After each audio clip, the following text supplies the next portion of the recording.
It's Uncovered. Welcome to Wednesday. I'm Anthony Davis. He's Ron Filipkowski. And together we uncover the MAGA propaganda that is not covered by the mainstream media. So much to talk about. It's kind of Russiagate is where we're really at today, aren't we, Ron? It's almost as if the Russians have moved in.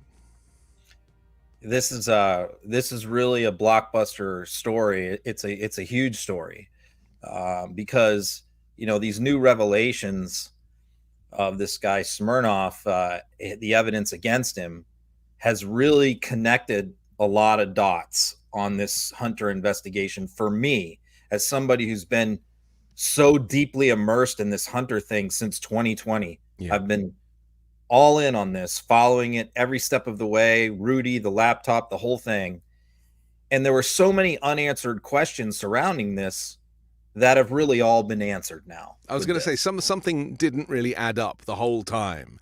And, they were James Comer was bringing witnesses to the table, and, it never worked out for him. And then it was up, and then it went quiet, and then they were scrabbling around for more evidence. And then Rudy Giuliani was going to show up with evidence and never did. There's all these. That's right. It's just been a disaster. But now we have some facts, don't we? Let me play this clip about the of Goldman talking about these House Republicans. First of all, Congressman, what is your reaction to this revelation from the special counsel David Weiss?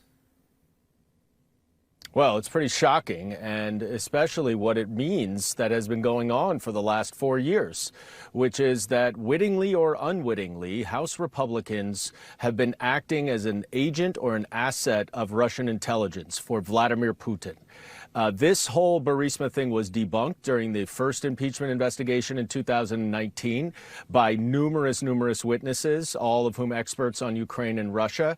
And now this 1023 materializes from a purported conversation in 2020 that is treated as gospel by the Republicans. And I would like to know whether or not Senator Grassley, who had a copy of this 1023 before the FBI ever gave it, or Chairman Comer, or Chairman Jordan, all of whom were singing the praises of this, the information provided by this source, had any idea whether or not it was completely bogus and was in fact a plant by Russian intelligence, which has been trying to meddle somewhat successfully in our elections since 2016. Well, he's made it very clear, hasn't he? And let's be clear that the Russians, this is what they do, right? They have great skill when it comes to these psyops and this kind of intelligence where they can reach people through the internet. And we've had this. We even had this with the Brexit vote in Europe, and in the UK, where outside forces are doing this kind of high security work secretly, and often the people on the receiving end have no idea that they are the victims of Russian phishing or hacking, or in this case, the planting of evidence. Yeah. Oh, that's why Goldman qualified with that statement by saying knowingly or unknowingly. But look, Putin knows he can't beat the U.S. and Europe militarily, economically, technologically. This is how he can beat us, undermining us from within with these methods, which are very cheap, easy, using social media and using willing accomplices in divided governments. And Donald Trump and people like Jim Jordan and James Comer and Rudy Giuliani are the perfect people to go at, because they're either very idiotic and dumb, or they're willing to go along with this stuff because of their own personal ambitions. So, I do want to kind of overview this. I want to flesh out what Goldman said right there. Yeah, because I've been following this every step of the way too. Here's what we know. We know that Trump, in 2017, tried to go at Zelensky, tried to get Zelensky to say that Biden was the one who pressured Shokin, the prosecutor, to fire Shokin because he was going after Burisma, who Hunter worked for. That was the whole plot back then. Zelensky would not go along with it. Now think about it from Zelensky's perspective, okay? He's in a tight spot here. In 17, his country depends on the United States for its survival, for protection, for aid against Russia. He's got the president of the United States, basically a mob boss, threatening him. If he doesn't give him this dirt, he might withhold aid. So Zelensky, to his credit, has integrity and refuses to go along with this. But also, I think Zelensky did not tell the full truth about that conversation. Okay. I think that he minimized it. He did not want to say that Trump pressured him. So he didn't, because look, he's in a no-win situation. If he comes out and says that, he's just cut ties with the president of the United States for the next 4 years. He needs the U.S. on side, obviously. And Trump he was the has to president kind at the time. Straddle the fence. Yeah. He has to. Yeah. So he was in a no-win situation. He did the right thing for his country and because he's smarter than Trump. That's the other thing we should remember, right. Is that when Trump made that call, he thought he could extort Zelensky because Zelensky is foreign and foreign people are not as smart as Trump and the might of America. But actually, he's just an actor. He's just a comedian. What's he going to know? But actually, he was totally outsmarted by Zelensky. And he had quite a hell of a lot of leverage on Zelensky is another reason why he thought it would work. Yeah. So, but it doesn't work. And then the impeachment happens and it all goes away. It all goes away until 2020 when the laptop falls into Rudy Giuliani's hands. Okay. Now, I don't think that had anything to do with the Russians. I think that had to do with Hunter's drug addiction. And I think Hunter's admitted that he left the laptop there, all that. But what does Rudy do with it? See, that's the part that we didn't know how much of this was authentic, how much of it was real, how much of it was fabricated, added to. What we now know in hindsight, looking back, is that the Russians knew that Rudy had this, and the Russians constructed a narrative around. See, the best disinformation is based upon truths, some truths and some facts. Right. And they had some truths and some facts Yeah. from Hunter on his laptop, but they didn't have any connection to Joe. And so they built this false narrative around what was in the laptop to connect it up to Joe. And that was all the false stuff, that they supposedly had these witnesses, that Joe got bribes. They had this person, they had that person. And this is what was in the 1023, was supposedly corroborating what Rudy was saying about the laptop was in this 1023 from this supposed informant. So that's what we knew. And I tell you, the reason why I followed this so closely is because I was concerned, because I don't know if this stuff is true or not. And I was concerned that this could result in Biden being impeached legitimately. I didn't know if this was true or not myself. But this is the genius of the Russians, isn't it? This is the What's genius. that? This is the genius of the Russians. Yes. This is how they work. Take Even little nuggets skeptics. of information and allow the opponent or the mark to put those pieces together. And that's why the GOP and MAGA Republicans were like, we've got him, because to them, in their narrative, it all made sense. And in reality, they'd literally been played by the Kremlin. They've been played. And as they started to present this stuff in depositions and when their evidence started to be challenged by Democrats, you saw that it was a house of cards. Yeah. And they kept coming up with excuses. Well, we can't find this witness, or this witness recanted, or this happened or that happened. Devin Archer then was supposed to be the big hero. And then what he provided them fell apart. And then it was Bobolinsky. It's always the next one is going to be the one to get them. And at the same time, you're just like, I'm just like, where did they get all this stuff from? If none of it is panned out, where did it come from? And now we know where it came from. It came from the Russians. It's the timing of all of this coming out is very interesting, of course, because of the execution, we presume, of Alexei Navalny, the timing of that, the Russian opposition leader, the timing of Tucker Carlson going to the Kremlin and interviewing Vladimir Putin. It's all pretty dirty, isn't it? I mean, how much of this is coincidence? How much of it is Putin flexing his muscles and wanting to, obviously we've got the issue with funding for Ukraine, which was a big issue at the moment, and the Russians have had some success in taking territory recently. I mean, how much of this, in your opinion, is coincidence versus, again, the Kremlin being meticulous? I think this is them being meticulous, and I think this is Putin pushing all of his chips in the table in 2024 and going for broke. He's pushing them all in. He figures he's got the right person in Mike Johnson, who is controlled by Trump, who will block everything and cause chaos, shut down the government, block Ukraine aid. He's got that person in place. He's got them in charge of this House committee investigating and impeaching Biden, possibly, and investigating Hunter. He's got Trump running for president as a viable presidential candidate, doing reasonably well in the polls.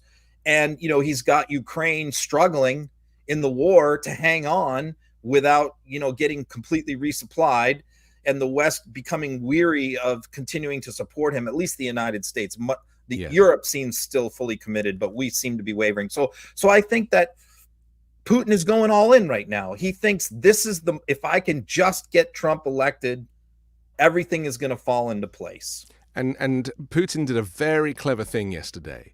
He went public saying that he thinks Joe Biden is a better candidate than Trump. And that, again, is more of this reverse psychology, this projection to make people think that Putin is not on the side of Trump. But, those of us who care to take an interest in this subject will recognize that, again, this reverse psychology is another game of the Russians. It's all strategy. And I looked at that and I'm like, of course, no person with half a brain, even, Republicans, are not going to buy that Putin wants Biden. Clearly, Biden is committed to support Ukraine until the bitter end, to do everything he can until this war is concluded to help Ukraine. Why in the hell would Vladimir Putin want that in the White House when the alternative is a guy who has said he will cut off aid to Ukraine on day one and force them to give Putin what he wants? So, the fact that Putin would claim that he would prefer Biden is just completely asinine on its face. So I looked to see who was going to push that. Very, very few. There was not even a lot of the MAGA Republicans in Congress were even using this. It was the hardcore Russian influencers that were pushing that line. Yeah. But that's about it. So yeah, he put that out, but that was kind of a bumble by him, because that was just so obviously false, We also heard today that Iran is now sending missiles to Russia, helping to arm Russia. And that is very worrying, I would say, because Congress is in disarray about getting funding to support Ukraine in this effort. And so the timing of this is really important, isn't it? And Biden is looking for other ways to find funding to be able to give Ukraine the support that they need. Well, and I also think, by the way, this was the perfect time for him to execute Navalny, because of all of this other stuff from Israel, Iran, everything else that's going on around the world, all this turmoil. I think he felt like the world is so distracted by all of these other things that this was the right time to finally rid himself of this man. It was always clear he was going to kill this man at some point. It's just a question of when. And I think we know from the evidence that that was all orchestrated and pre-planned, the timing of it. What gives it away is his interior minister gave a press conference 7 minutes after Navalny dropped dead. Okay.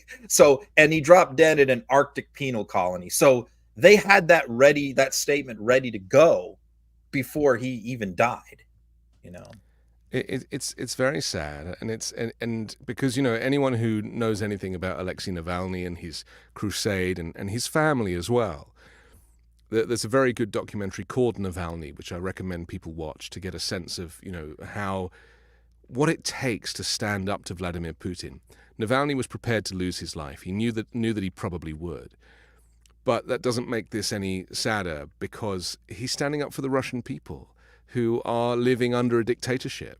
And despite Tucker Carlson's efforts to claim that Russia is a better country than America by going to supermarkets and putting videos out of how the cart comes out and how clean the subway is.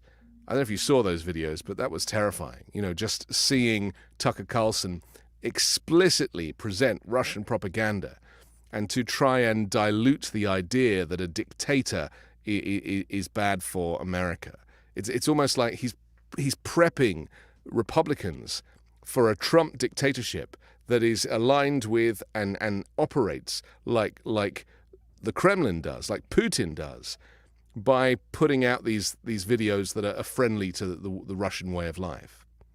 He is, but in some ways, Putin is not smart in certain ways, in that he really does not understand the American public that well. I mean, I think he understands the far right, Yes, but he really doesn't understand the rest of America. And I think that he really mishandled the whole Tucker situation by treating Tucker like a fool and treating Tucker. I mean, Tucker is a very useful ally to him, and nobody discredited Tucker more than Vladimir Putin did this past week. That whole excursion, in hindsight, was probably damaged Tucker Carlson more than anything else he's ever done in his career. I think it really is the death knell of Tucker Carlson. Tucker Carlson will just exist as a right-wing internet, troll from this point forward, but he will never be considered as a serious political commentator or person ever again. And a lot of it is because of that trip that he just did to Russia. but he has the support of Elon Musk. And, Yep. He's being platformed by Elon Musk, right? The Tucker Show is on Twitter. It's on X. Elon Musk is retweeting those videos. Yeah. Tens of millions of people are seeing those videos because of it. And think about it. And that is Where dangerous. Where would he be without Musk? Right, He couldn't do this on YouTube. YouTube would take this stuff down. right. So where would he be? On Rumble, some show on the right wing YouTube. Yeah. I mean, without Musk platforming and promoting him, Tucker would be lost. And if you had any concerns about whether Musk was a goodie or a baddie, now you know, right? Now we have clarity as to who Musk is and what his plans are and how he is, this idea of free speech and a free speech absolutist. It's just bullshit. And it's terrifying, because again, how is it possible that the United States, the land of freedom, is even considering a Russian-style dictatorship as the mainstream political system here in the U.S.? That it's even a topic of conversation. How do we get to this in just a few years? How we got to it is this right-wing ecosystem. And I think Jon Stewart summed it up really well in his monologue the other day, where, he tried to explain why, right-wingers love Putin. And I think he did a really good job doing it, because the way that they see the world is not like free versus communist or dictatorships or autocracies or different forms of government, communist versus free. The way they see the world now is woke versus unwoke. And I think Stewart was on the money on that. And Putin, and they are not woke. They're against woke. And woke just means, liberal democracy. And Putin is very unwoke. So they view him as a natural ally, but it's their ignorance of who Putin really is and what Russia is really like. But see, Tucker, that's all part of it. He's trying to convince them that Russia is wonderful and it's great, it's clean and crime free, and it's better than the United States. And I mean, people inside Russia, if they saw that, if they actually had been to America, would have to just laugh. And of course, the people who have been doing late night vigils for Alexei Navalny post his death are all being arrested. Anybody in Russia who is showing support to Navalny, and there's many of them, they're being rounded up, put into vehicles, driven away, and locked up. That is what Russia is. And outside of the cleanliness of the Kremlin, it's pretty troubled. And obviously Carlson is not presenting the real Russia at all. But unfortunately, there is an audience who are going to be like, well, yeah, okay. And that's my fear, is that it's this drip, drip, drip, slow dilution of the danger of dictatorship that is going on, not just from Tucker Carlson, but from Mike Johnson and all the other surrogates who are, all doing their little bit. Because let's be clear, the plan for Donald Trump 2024, 2025 is a completely replacing the political system as we have it, as we know it today. He will replicate what Putin does. Donald Trump has got them arguing that a president should have complete immunity from any crime he commits while in office. Yeah. Think if he tried to make that argument back in 2014 when Barack Obama was president. Yeah. People would have been horrified that concept. But now those same people are embracing it. It's just unbelievable. We have to try and keep our heads in this time, because it's very easy to lose your mind, to know that there are people that think that this extremist version of society, this Christian nationalist, this kind of crazy, it's so hard to even describe what it is, because I've never lived through anything like this. I think that we take democracy for granted. Even the vote. Putin has been in charge in Russia for 22 years. That's no coincidence. There is no vote in Russia. There is a faux vote, a fake election. Oh, look, Putin won again. I mean, that Trump has joked, I'd like to stay in for forever, It ain't a joke. It's not a joke. It's not a joke. And I can tell you that if he is elected this time, he will immediately start talking about amending the Constitution, and being able to run for another term. There is no question in my mind. Yeah. Let me show this clip of a reporter asking Donald Trump who he thinks killed Alexei Navalny. Who do you think poisoned Alexei Navalny in Russia? We'll talk about that at another time. We'll talk about that at another time. The interviewer said poisoned. Was he referring to the poisoning in the airplane, or was he referring to the death? Yeah, this time? that question was being asked in 2020, right, when Trump was president, right, the day after Navalny was poisoned, correct? Right. And you see there, Trump froze, didn't want to answer the question. He knew that it was Vladimir Putin. Yeah, but Putin's his buddy, and he won't say it. He was the only leader in the free world who didn't say that it was Putin. Every other UK, Germany, France, everybody said it was Putin. Everybody knew it was Putin. The only leader in the free world who refused to say it was Putin was Donald Trump. And the failure of the media was, that was a very good question right there. The failure of the media was he still had another, from the time Navalny was poisoned, he still had another 7 or 8 months left in his presidency.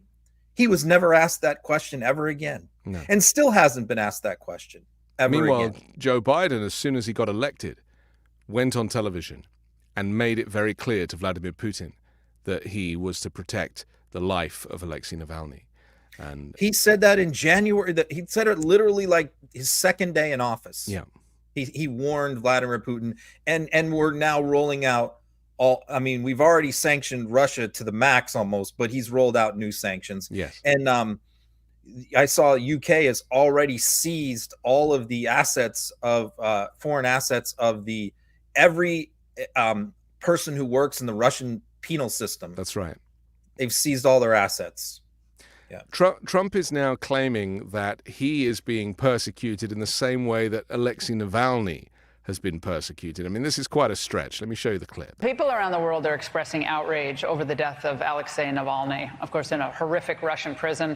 You posted on Truth Social about it. You said that his death made you more aware of the political circumstances here at home. It's happening here. Specifically, your rivals. I want to give you the chance. At every juncture, Donald Trump protects Putin, and drops the U.S. in it. At every juncture. And here, the idea that it's happening here. It's so offensive to those who are supportive of democracy and freedom and everything that our ancestors fought for. He is a traitor. Plain and simple. He is a traitor to the United States. He wasn't poisoned. He hasn't been poisoned by anybody. Nobody has tried to assassinate him. That's what happened to Navalny. Okay, that's what happens to every person who opposes Vladimir Putin. They're killed, no matter where they are. We just had the defector in Spain that was shot 5 times a couple days ago. Okay, people fall out of windows. It's not happening here. Okay, and you know that interview just infuriated me right there, and I watched it live because these are very basic, simple questions that have to be asked of him, and somebody at some point has to do it. A real journalist, someone who cares about this country. It's not going to happen, Rod. It's not going to happen. I mean, Laura Ingraham is not a journalist. Have to answer this. Tucker Carlson's not a journalist. The simple questions are: did Vladimir Putin poison Alexei Navalny? 1. 2. Is Vladimir Putin responsible for Alexei Navalny's death? Those are the 2 questions that need to be. Don't let him talk about New York or it's just like him. Yeah. He has never answered those 2 questions. Somebody must pin him down and make him answer those 2 questions. Even just a press pool. You know, it doesn't have to be an official interview.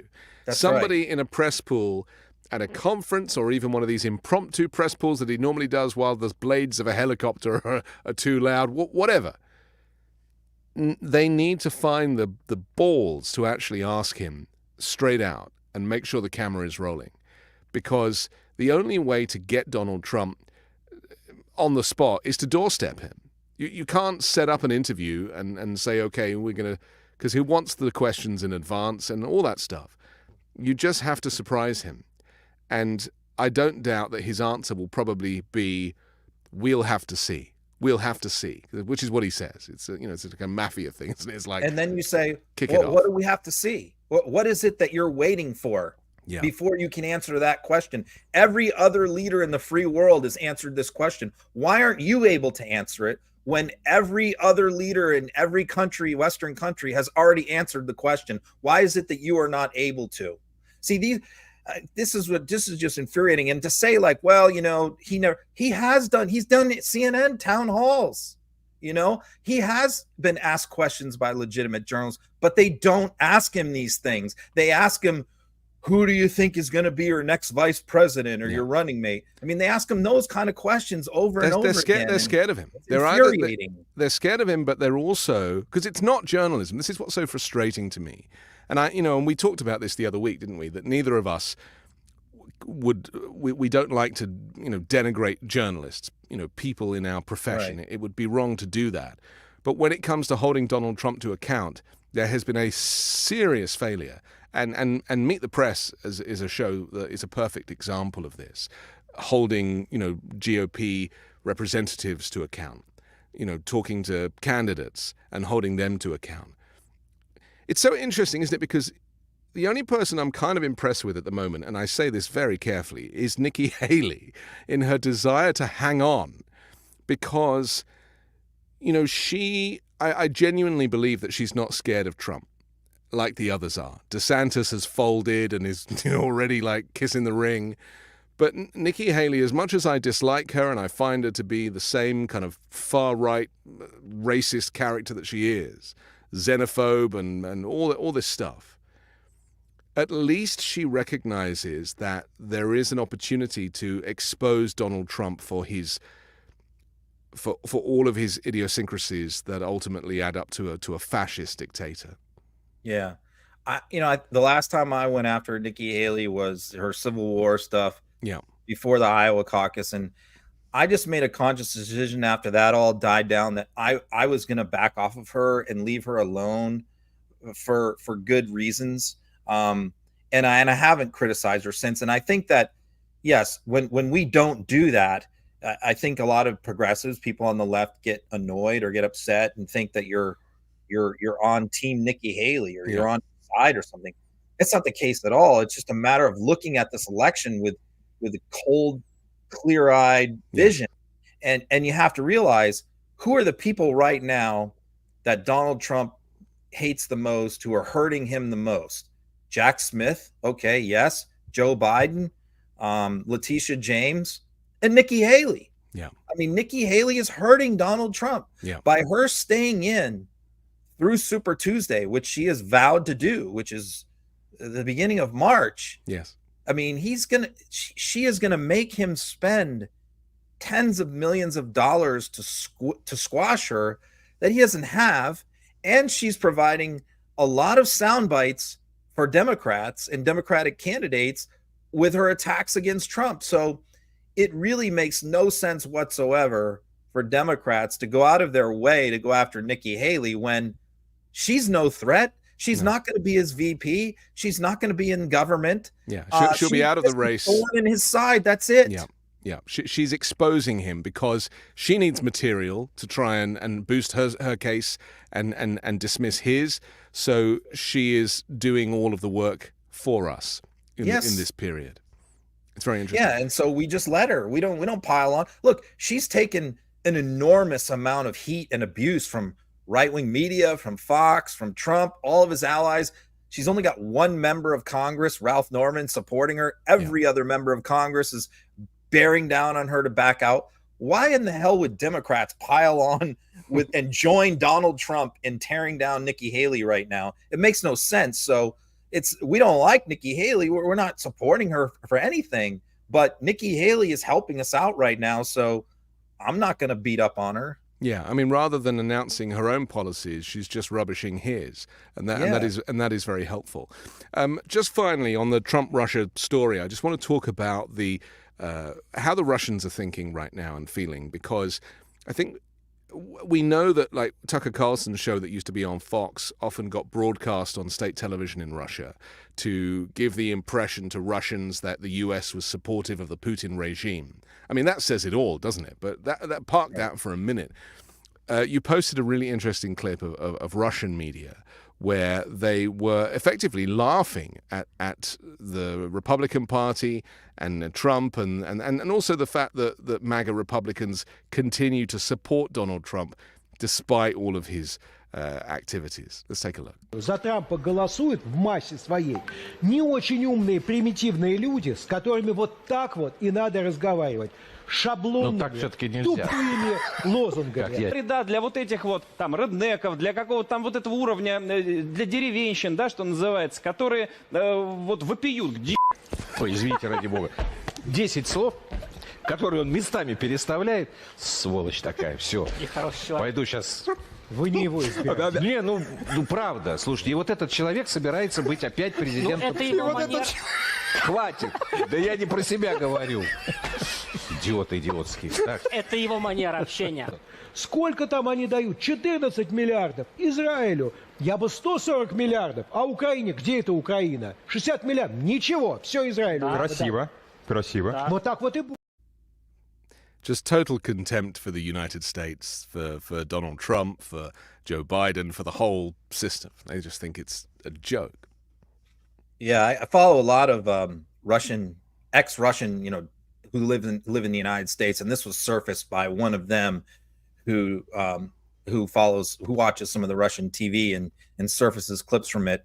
Julia Davis obviously is another one and she does different shows than this one she follows. She's good too. But this was a great one because it really shows like the sneering contempt for that we saw from Putin towards Tucker that the Russians have for these right-wingers in the United States. Right-wingers in the United States think like we're one and the same with these guys. We're their friends, we're their allies. They look up to us because we're Americans, so they probably idolize us. And we agree with them on a lot of things. But in reality, pull down the curtain, the Russians think that these guys are bumbling fools. Like, how can they go against their own country and support us? They're just laughing at MAGA, and they're pointing out how they're all stupid and they're all bumpkins, and how Trump uses dumb slogans and sayings to communicate with them, and it works, and they're just laughing at how it works. And the reason why I think it went mega viral because it reflects the frustration about all of us as to how does this stuff work, and now we're showing the Russians laughing at it too, saying it's amazing how stupid these Americans are who follow Trump. I'm saying nothing. Okay, listen, we have to take a quick pause for our sponsor. I want to come back and talk about $400 gold sneakers, Trump branded, T for traitor on the side of the sneaker. That's all to come, a whole lot more too here on Uncovered. Are you self-conscious about your smile due to stains? Are your teeth aging you? Food and drink are known to stain teeth. Coffee, wine, they stain over time. So what can you do to brighten your smile? Well, you should give Smile Actives a try. Smile Actives is safe, effective, easy to use, and will keep you smiling proudly. I personally have been to a dentist and had a teeth whitening treatment. It was painful, it was uncomfortable, and it was not a experience that I would want to repeat. Well, simply add Smile Actives Pro Whitening Gel to your regular toothpaste. Do it at home. It's been formulated with polyclean technology to boost stain removal and deliver active whitening ingredients into teeth's grooves to get better whitening. People will start commenting on your whiter, brighter smile in just days. Smile Actives is the whitening boost your favorite toothpaste needs to give you the smile you deserve. Visit smileactives.com/uncovered today to receive a special buy one, get one free offer with auto delivery plus free shipping and handling. That's smileactives.com/uncovered. Terms and conditions apply. See site for details.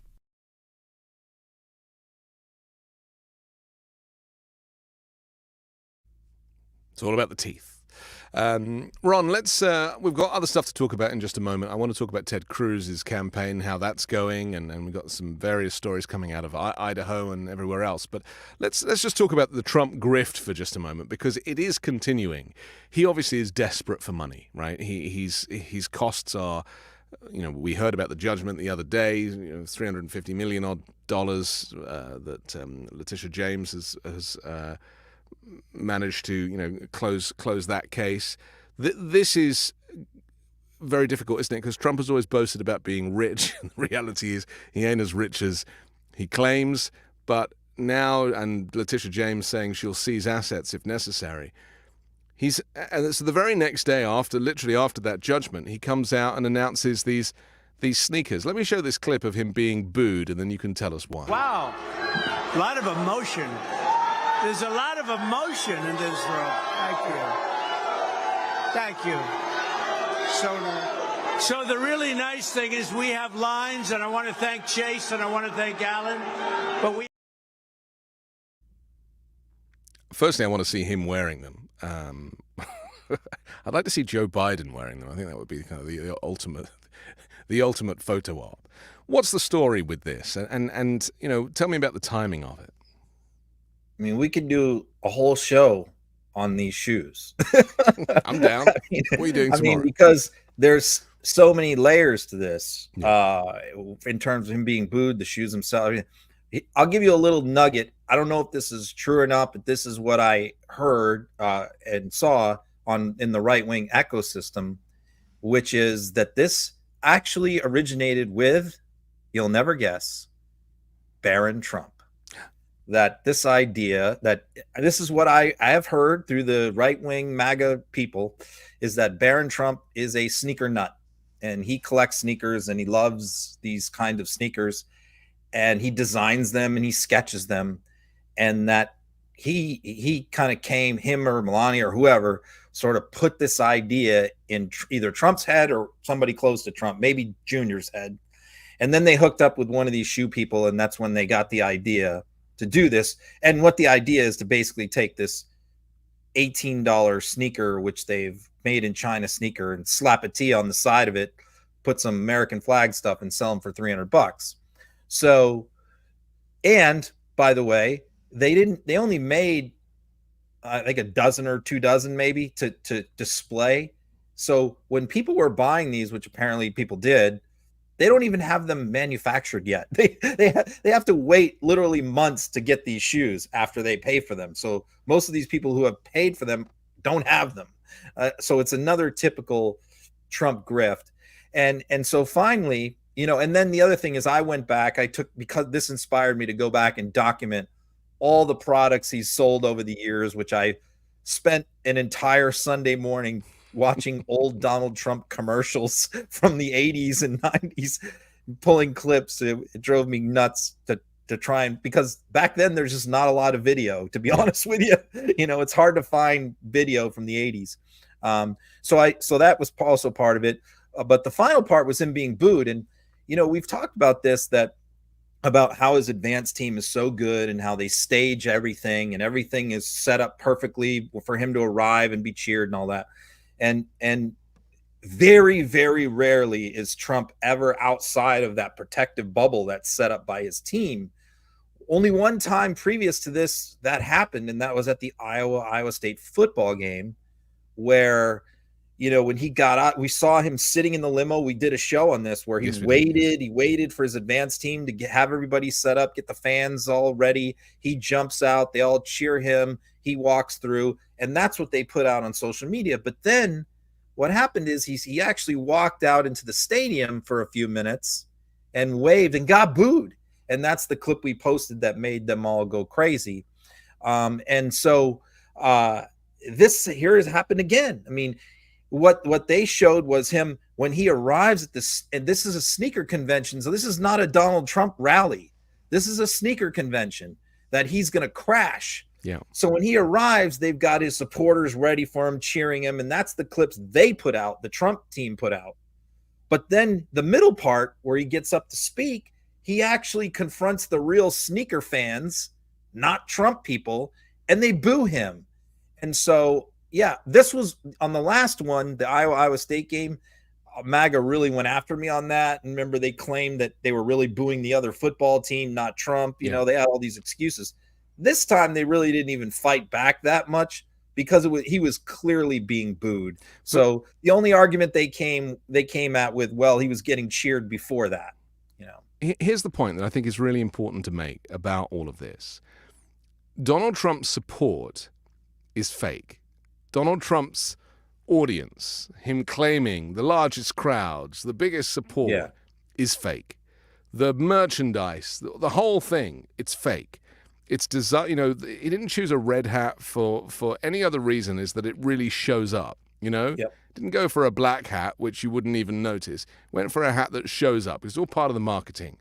And this is why when we get to the election in November, if Donald Trump loses, he's going to lose by quite a lot. And he will claim that it's fraud because I was the most popular and of course I should have won, and we'll get the whole thing again, you know, claiming the whole thing is rigged. But the reality is, as we saw in 2020 in the vote, as we saw in the midterms, is that the support for, you know, the MAGA Republican support is minimal. It is, but there is a showman at the head of it.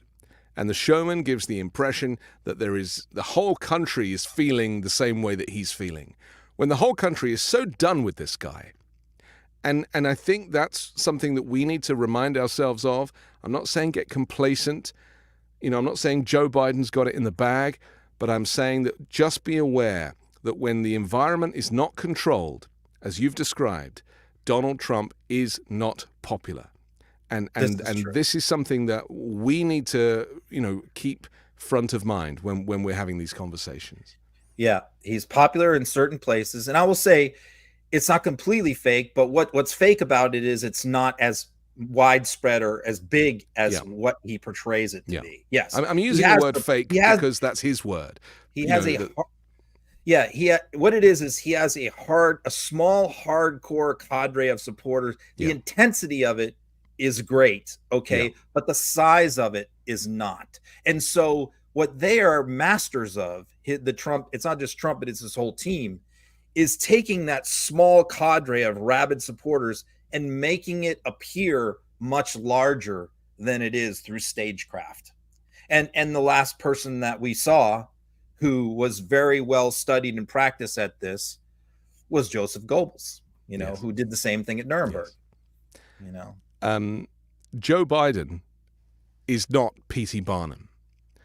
And this is something Joe Biden is not good at that. Right? This is something that, you know, the caveat to this is that we have P.T. Barnum, the dictator fascist on the right, no disrespect to the Barnum family, and Joe Biden, who is a lifelong public servant, senator, vice president, president, public defender. We know his history. Right? This guy is not corrupt. He is a lifelong public servant versus this kind of crap businessman who got famous on the television and in Home Alone 2. Not even Home Alone 1.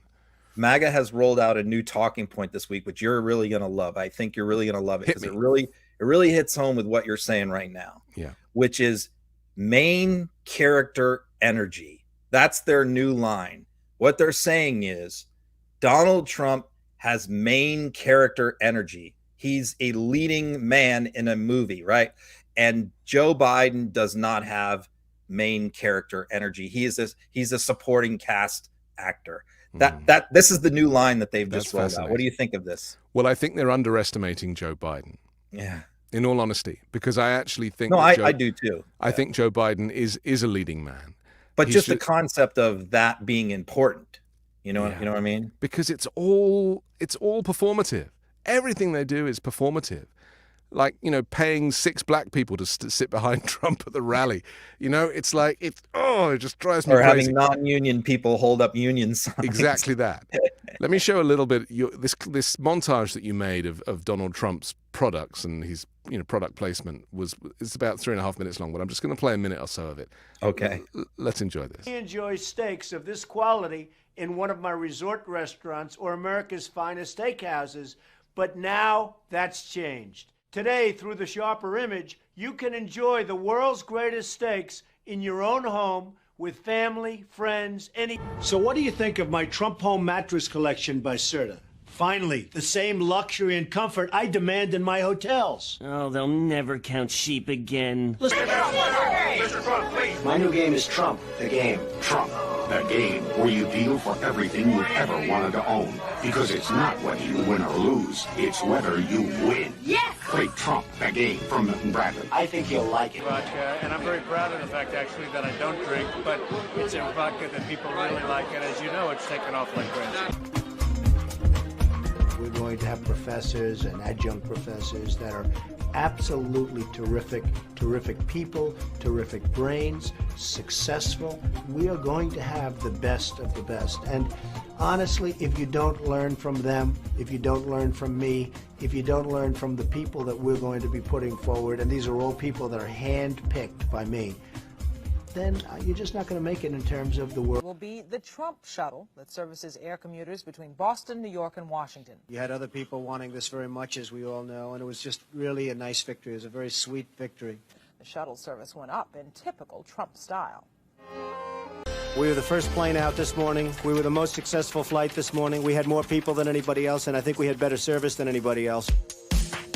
My suits will guarantee you're always boardroom ready. But every great suit needs a great shirt and tie. My dress shirts are 100% cotton, ensuring you look sharp all day long. Add a bold satin tie with the double Windsor knot, and that's a power statement. And one last tip. Top it off with a pair of elegant cufflinks, and you're ready for business. The Donald J. Trump Signature Collection, only at Macy's. The Trump...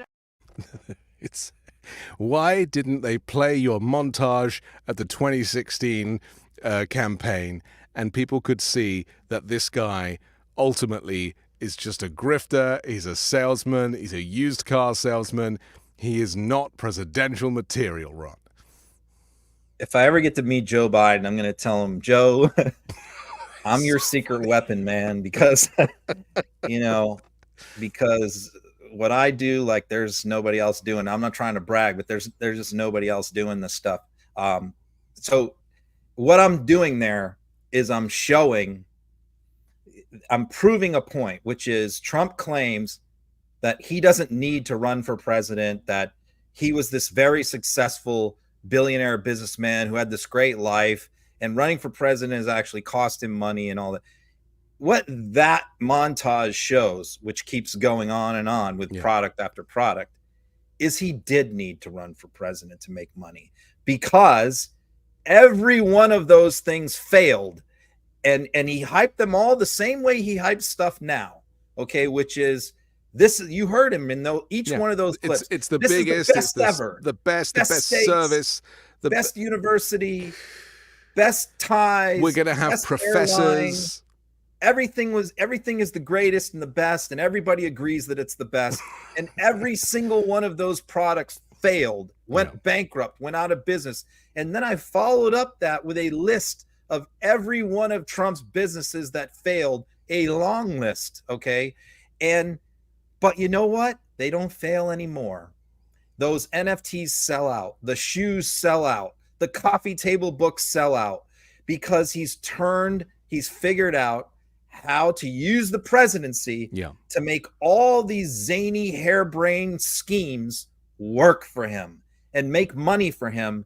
And he was never able to do that before he became president. But isn't that the tragedy of this story? Is that in order to have credence, you have to become the leader of the free world, right? In order to have people trust you, because you're such a bad salesman, you're such a bad businessman, you're completely out of your depth in all of these things. You're a liar and a grifter and a confidence trickster. That by managing to somehow secure the presidency gives you carte blanche to start selling your products and making a profit. I mean, it gives you credibility. Yeah. You have a following. Yeah. You have this rabid following that will buy anything. Yeah. He could sell them a pet rock, and they'll buy him. Yeah. He could literally sell them anything, and they'll send him their money. And that never happened in his world before. He's been trying that his whole life, trying to sell tchotchkes and knickknacks and trinkets for, much more than they're worth. Those steaks, by the way, he was selling those for $1,000 for you get like 12 steaks for $1,000. Yeah. Everything was horribly overpriced that he sold. He sold the illusion of luxury, this lifestyle that didn't exist. And it never worked for him, but now it does work for him. Now he does sell these knickknacks and trinkets and make a profit off of it. And it's because he became president. So once that's gone, once that's taken away from him, he'll be right back to, Trump steaks again. And also the products like the ties and the suits, they're all made in China. That's right. Right, which people obviously have exposed since. And he's standing there in this ill-fitting suit when he's doing the Suits commercial, which I thought was rather brilliant. Can you imagine if Bill Clinton was during his presidency was selling cigars with the Clinton brand on them, or if Barack Obama was selling tan suits? Get your tan suits only from me with a signed label on the inside. I mean, it makes no sense that a president would be this kind of sideshow salesman. And yet Trump has somehow seemed to normalize it, and the media have normalized it. It's insane, Ron. It's insane. Yeah, that's why I said, I said, I don't know why, him selling these NFTs and stuff and all these things is not covered more. I think it should be covered more. I've said before on this show, I really hope the Biden campaign makes commercials off of this stuff. Well, they are starting to. Him selling, selling pieces of the suit that he was arrested in, autographed. I mean, that's got to be in a campaign commercial. Yeah, the mug shot on a mug. Because his MAGA followers aren't offended by any of that. It's part of why they love him, but everybody else is going to look at that in the middle. Those low information voters who don't pay attention till 3 months out, they're going to look at that stuff and go, oh my God, because he didn't really do that in 16 or 20. He's while he was running or while he was president, it's really been since 2021 that he's gone down this road, reconnecting with his past of being this huckster and selling these trinkets. And I think it's really going to repulse a lot of moderate voters. I agree with that. It's my wife was telling me about a car she saw in Florida that had a wrap. They wrap cars these days with this this plastic stuff, and it was Rambo, Trump. The car was wrapped in Trump as Rambo, with the muscles and the big neck and Trump's face.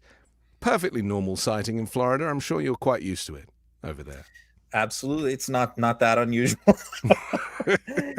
Yeah, but they think that stuff's cool. But and that's why, when I post that stuff, a lot of the right wingers who follow me go, "Hey man, that's cool. Thanks for posting it." Yeah. And my only reply, I don't reply to them, but in my head, the way I reply is, they just don't understand the way average people look at that and look at them and think that they're just clowns and fools. They can't. They have no self-awareness. We haven't talked about the fact that it's a cult. It's all cult-like behavior.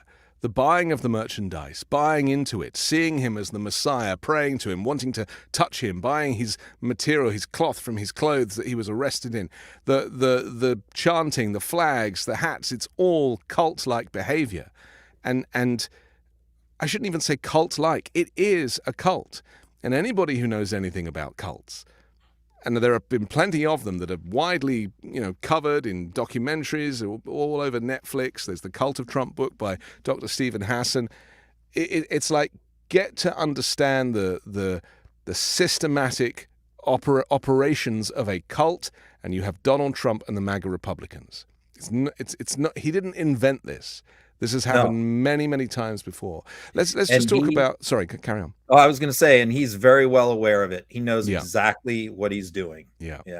Let's talk about his pick for vice president very quickly, because we have a clip. I'll just show the clip, and then you can give some feels. View that. The audience has been asked who they think would be a good choice, and various names came up.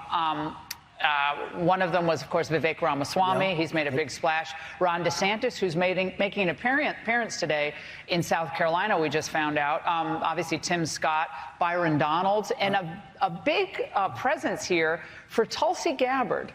Very interesting. And Kristi Noem as well, I should say. Right. Are they all on your short list? And when can you... No mention of your prediction, Elise Stefanik. It kind of like, I saw this and I just laughed when I saw it live, but then I saw on Twitter, like, people were taking that seriously, like going, that's his short list. Oh, he's considering Tulsi Gabbard. Oh, he's considering DeSantis. And I'm just like, in what universe do you think that is true? What just happened right there? Yeah. It's like Putin choosing Biden. This is her throwing her names out and him just going, yeah. I mean, he didn't suggest those names. He didn't volunteer those names. I mean, how you know that is a lie is the DeSantis name. I mean, there is no universe, no way in hell that he would ever remotely consider Ron DeSantis as a running mate. Everyone around Trump knows this. He hates Ron DeSantis.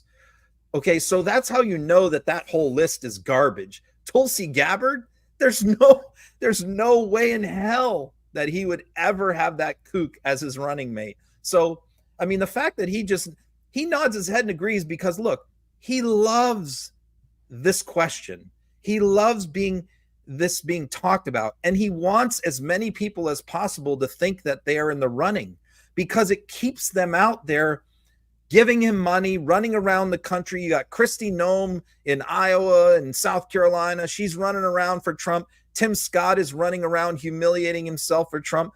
All these people that think that they have a chance are basically full-time campaign surrogates for Trump. Yeah. And that's exactly what he wants. He's playing these people like a fiddle. This choice is already made, and I think it's Stefanik. It could be Noem, but it's definitely not DeSantis. It's definitely not Vivek. It's definitely not Tim Scott. And in fact, I'm writing in a big article tomorrow where I go through every one of these names and explain exactly why he will not pick each person. To me, the only legitimate candidates are Noem and Stefanik. It's between them two, and I think it's Stefanik. And I think the fact that she didn't even mention Stefanik, kind of makes him smile inside, thinking, I've already made my choice, and you don't even have it right. But he's not. So, but if he comes out and says, well, you missed one name, Stefanik, well, that tells everybody it's Stefanik. He's not going to say He's not going to do that. No, he's purposely keeping quiet because have to think these things he's listening. Through. Don't be a lemming, you know? Yeah. It's so interesting. I mean, I'm sure that Laura Ingraham is in on that in some way. She's got her own agenda and is part of it. And I think it's about throwing people off the scent. There's a whole bunch of things going on there. Can I just very quickly mention my favorite tweet of yours of the week? Can you guess which one it's going to be? No idea. It was when Tim Scott goes down to the border with who was Brokeback Mountain. It was Brokeback Mountain meets Shawshank Redemption. I got a lot of that was feedback on that. Greatest political tweet I've seen in a year. So well it done. was divine inspiration, because if you looked at the tweet was edited. So at first I just put it out where like the boy, and of course, you know, like what made it funny, of course, there's all these rumors around both of them that they're closeted gay men, and you know, they have these fake girlfriends and things like that. So you got all that. They're both from South Carolina, so it's kind of funny, like they're both the black and white thing. So you got the black and white, the closeted gay, them being down on the border and dressed up in these outfits. So it was just like a great photo. So I originally just put it out, sort of making my little joke, but the whole Brokeback Mountain, Shawshank Redemption, one of my followers gave me the idea, so I went back and amended it and added that. They gave me the idea they said, what is it? Shawshank something, they in the replies, and I saw that, and I put it together with Brokeback Mountain. Greatest tweet. Well done to you. Yeah. Okay, I want to talk about Ted Cruz. We've spoken about him a little bit on this show, where he's been keeping a bit of a low profile, obviously, because he wants to get re-elected, but he doesn't have much to offer. So he's hoping that he'll just, get it by default. But he did actually go and, he started his little campaign trail. This was the response. When you posted this, you were like, nice to see he's as popular as ever. Here it is. Minneapolis, Portland, Austin, Texas cut $150 million from the police budget. Well, there is that. People's Republic of Travis County, it's a different place. And I gotta say, you look 6, 7, 8 people. Yeah, and half of them were staff. Yeah, right. I mean, that was sent to me by a Democrat who lived in that town, who went out there and filmed that. He was the one who filmed that from his phone and sent it to me. And so that's where you get the best videos of the truth, because it's not something produced by the campaign. It's something that just a citizen shot. And so, look, I'm not somebody who's overly optimistic. I always tell Democrats, don't get emotionally involved in some of these races, like Marjorie. Don't pour millions of dollars to try and beat Marjorie Taylor Greene when her district is 28% Republican, over Democrat. So, and I thought people were a little bit crazy to get so invested in Jamie Harrison against Lindsey Graham in South Carolina and Kim McGrath against Mitch McConnell in Kentucky. How much money did we waste on those races? So I'm not someone that, does that and encourages that.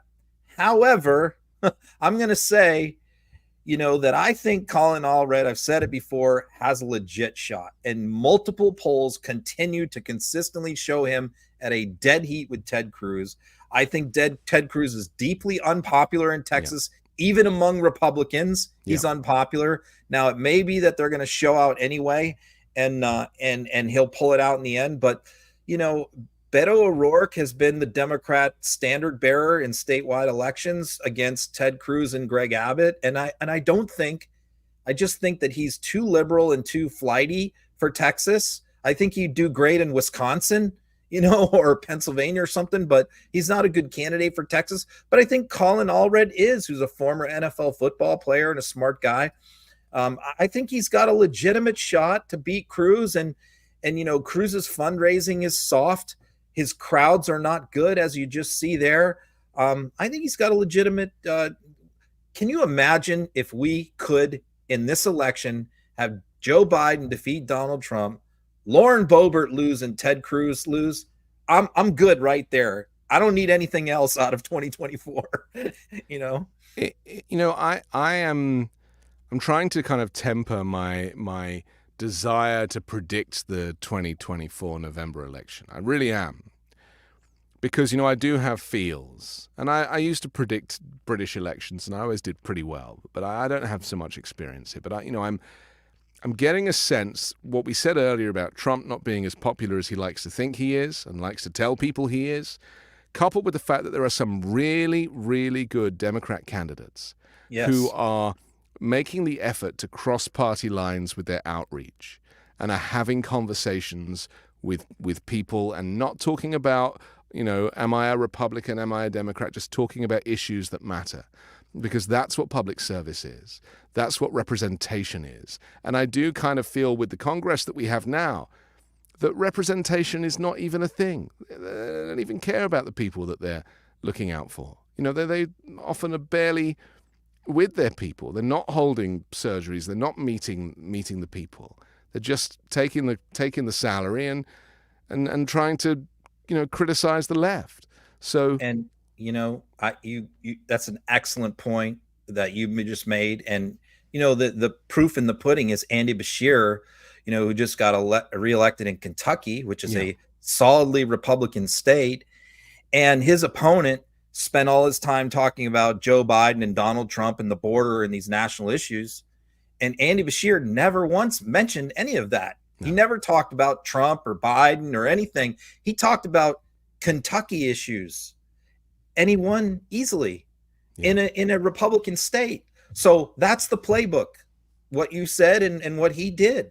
It's the way it should be. That is what politics is. It's representation. It's the House of Representatives. And I think that, you know, with all of this kind of hatred that has gone on, creating enemies, you know, even opposing parties are supposed to work together because that is how democracy functions, is that one party's in power and the other party provides the critique, which makes the party be more thoughtful about their own policies and does things for the good of the nation. All of that went out the window. And so there is an opportunity in November for a reset and to really go back to representing Americans as they deserve. Talking of which, let's go to Idaho now, because you posted on Friday an Idaho GOP state representative argued against a grant that provides additional internet and computer access for rural Idahoans because he believes that the internet is woke. Here it is. The other second part, which was the digital access for all Idahoans grant, when I started looking at that comes from a federal grant in equity. It's called the Federal Digital Equity Grant, and it comes from the Digital Equity and Inclusion Program. This is supposed to add additional internet and computer access, broadband stuff for these libraries. But when you actually start breaking down and you start looking at the grant, this is again the problem with the federal government and federal money. This is another woke program that came out of a woke administration pushing this stuff through our libraries. And at some point in time, we have to say no to some of these programs that are not good. And if it is something that we see is truly necessary within Idaho libraries for the commission to take up, we should fund this with general fund money and make it a good program instead of another woke program. So thank you. How did we get to the point where providing broadband for people in rural areas was woke? I mean, this reminds me of why they don't want, you know, people to go to public school and claim it's indoctrination so they can homeschool and teach the word of God. Something is very wrong. Yeah, I'll say too, you know, people every single day send me stuff, DM me stuff from local stuff, you know, from their state, their town, some controversy, some local politician who said or did something nuts. And I'm not always able to respond or use most of it because I understand that, you know, what I do is more national than local. But, you know, but I do want people to keep sending them to me, like the Ted Cruz clip and like this one. You know, this was sent to me by somebody in Idaho, and because some of it does have national implications here, because this is representative of what's happening around the country. So there's two things going on here. One is this is part of the infrastructure bill. Okay, this installing rural internet. So, but the thing is, rural Idaho is white. there's no black people. You know, there's some migrant, you know, farm workers and stuff. But for the most part, it's white and it's Republican.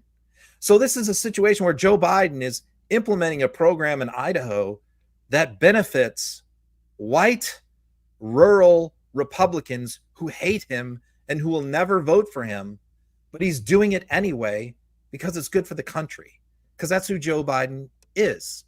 And here you have the representative for these people saying, we don't want it. But surely that is going to permeate. for two reasons. One, what you just said, that they're afraid that, these people are going to start getting some knowledge that, we don't want them to have. Yeah. Number two is we don't want them getting anything from Joe Biden's infrastructure plan. Yeah. It's so short-sighted because people are going to realize eventually that, they are missing out. But this is why Joe Biden needs to shout a little bit louder about his projects. And if he builds a bridge, it needs to be called the Joe Biden Memorial Bridge because, people need to know, right, every time they drive over that bridge or walk over that bridge, that was Joe Biden's, presidency. He wouldn't be the first politician to do that. This is true, yes. I've seen a lot of kind of Ronald Reagan stuff as I've moved around the country.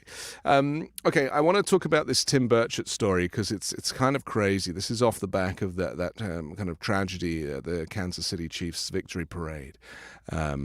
This is a posting by Tim Burchett. Just explain. I'll put the image on the screen for those who are watching the video feed, but you can explain to us what happened here and why it's so offensive. This follows a sadly a familiar pattern on right-wing social media. Yeah. And I see this play out every single mass shooting. Everyone. The people on the right do not wait for the facts. They don't wait for the investigation. They don't wait to hear from law enforcement. They immediately start putting their narrative together because what they're afraid of is gun control, and so they want to deflect any attention away from assault weapons, guns, whatever the case may be, in a different direction. So sometimes it's, well, this person's trans, or this person is a Democrat, or whatever, or this person's a minority. So in this case, what this got spread around was that this was the shooter, and he was an illegal immigrant. He was a migrant. It tied up all the talking points for the Republicans, and we can blame the Super Bowl shooting on a migrant that Joe Biden led into the country. Yeah, a brown person. And the image, just so people who are listening on the audio podcast know that this is an image of a man with brown skin who's been detained by the police, but he was detained for being drunk and disorderly. It's nothing to do with the shooting, but this photograph and the way that that Tim Burchett has presented it, he's posted one of the Kansas City Chiefs victory parade shooters has been identified as an illegal alien. That's what it says. And it is A, completely untrue, B, it's completely racist. And we saw this in Buffalo, where the white guy crashes his car and they turn that into an Iranian terrorist car bomber. Yeah. This is what they do. What makes this particularly egregious is the fact that a member of Congress, Tim Burchett from Tennessee, posted that. So it's not some right-wing talk show podcaster. It's a member of Congress, number one. And number two, when it was debunked a day or two later, he refused to delete it and refused to take it down until I made that post, which went really viral. Then, only then did he take it down. But still, he still maintains that guy is the shooter. So what I will say to put a bow on this story is that guy has retained an attorney. And I hope that he does sue Tim Burchett because some people have said this is covered by the speech and debate clause immunity. It is not. He could be sued for this. And that's the only way to get these people to stop doing this stuff is to sue them. And I hope that's happening. Finally, let's talk about this trucker protest in New York State, which is, more of the same, built out of a conspiracy theory. And we have a video here, and I just want to preempt this video by saying that if you're watching with kids, there's a lot of profanity in this video, so you might want to turn it down. The video is only a minute long, but this is Trucker Mike. Just tell us about Trucker Mike and what we're about to see here, so we get some context. Chicago Mike. So there's a lot of these guys, Chicago Mike, on social media who put this. They put these things out. What really made this blow up was, he puts this out saying, all of us truckers, we're going to protest the Trump verdict. We're all going to refuse to deliver to New York, and we're going to make them pay, and they're going to starve. And, it should just be one person shouting into his 100 followers or something. But instead, what happened is some big right-wing influencers picked up on this, Fox News has done 12 stories on this trucker Mike guy, that he's organizing this boycott. And I think it really blew up on him because he works for a trucking company.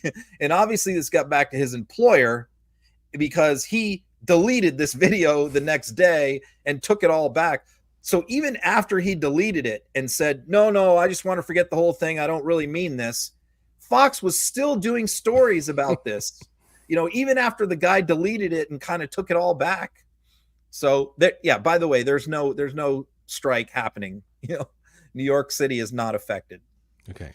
Here he is. Turn it down if you've got kids around.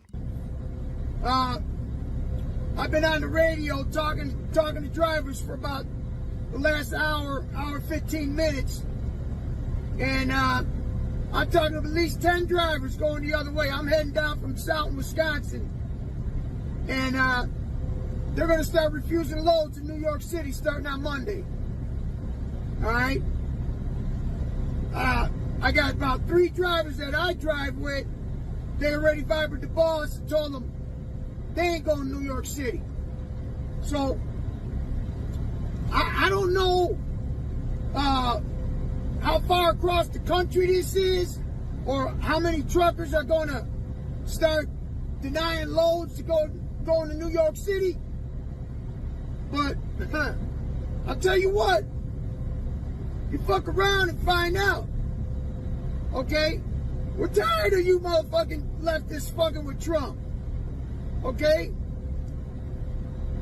Motherfuckers are starting to get tired of this shit. And our bosses ain't gonna care if we deny the loads. We'll just go somewhere else. Alright? You know how fucking hard it is to get into New York City with one of these motherfuckers? Man, fuck that.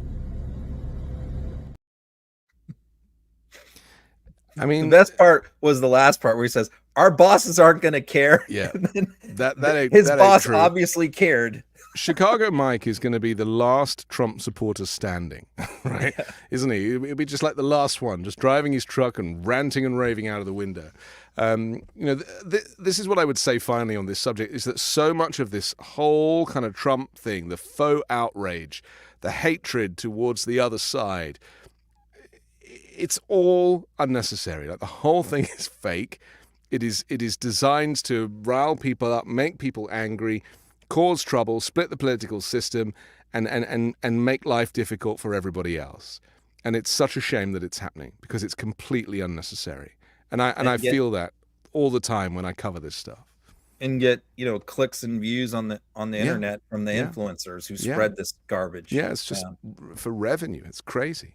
Okay, well, listen, we have to finish. But Ron Filipkowski, thank you. I adore you, as you know, and I'm thrilled that you're doing so well on Threads. I wish I could say the same for myself, but your Threads, because we're all trying to migrate away from Twitter and get onto Threads. What are your numbers there now? Yeah, I'm 75,000 on Threads. And I'm very happy. I'm about 2,500. If you're watching now and you're on Threads, please don't follow him. Follow me. Go ahead. _Anthony Davis is where it is. Listen, we'll come back next Wednesday, do it again. If you want to watch it again when we finish, you can rewind and watch over. You can also download the audio podcast. That drops tonight. If you're a fan, you want to listen to the dulcet tones of Filipkowski, then you can do that. It'll put you to sleep beautifully, and we'll come back next Wednesday at the same time. Thanks a lot, Ron. Take care.